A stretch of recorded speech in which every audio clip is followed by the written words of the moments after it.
SMS পোর্টালে sign in এবং log out করতে কোনো সমস্যা হচ্ছে? সঠিকভাবে সাইন ইন এবং লগ আউট করতে এই ভিডিওটি দেখে নিতে পারেন। প্রথমেই এসএমএস পোর্টালের সাইন ইন পেজে চলে আসুন। এখানে টিচার্স, স্কুল এবং অ্যাডমিনিস্ট্রেটর এই তিনটি লগ ইন থেকে school ইউজাররা school log ENT select করে নিন। ডাইস কোডের ঘরে স্কুলের 11 ডিজিটের ডাইস কোড, তারপর পাসওয়ার্ড এবং ক্যাপচা কোড দিয়ে সাইন ইন করে নিন। পাসওয়ার্ড ভুলে গেলে সংশ্লিষ্ট এসআই অফিস থেকে পাসওয়ার্ডটি রিসেট করিয়ে নিন। সাইন ইন সাকসেসফুল হলে স্কুলের ড্যাশবোর্ডটি ওপেন হয়ে যাবে। লগ আউট অপশানটি এখানে সরাসরি দেখতে পাবেন না।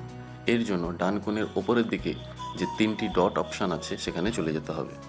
তিনটি ডটে টাচ করলে একটি প্যানেল ওপেন হবে, যেখানে school name, circle name, district name এবং ডাইস কোড লেখা থাকবে এবং তার নিচে একটি গোল এবং চৌকো সিম্বল দেখতে পাবেন। এই চৌকো সিম্বলটিতে টাচ করলে লগ আউট অপশানটি শো করবে এবং আপনি আপনার প্রয়োজন মতো লগ আউট অপশানে টাচ করে এই পোর্টাল থেকে যে কোনো সময় লগ আউট হতে পারবেন। প্রয়োজনীয় মনে হলে ভিডিওটি বন্ধুদের সাথে শেয়ার করে নিন এবং চ্যানেলটি সাবস্ক্রাইব করে রাখুন এই ধরনের আরও লেটেস্ট আপডেট পাওয়ার জন্য। এই সংক্রান্ত কোনো সমস্যা হলে কমেন্ট বক্সে কমেন্ট করে জানাতে পারেন।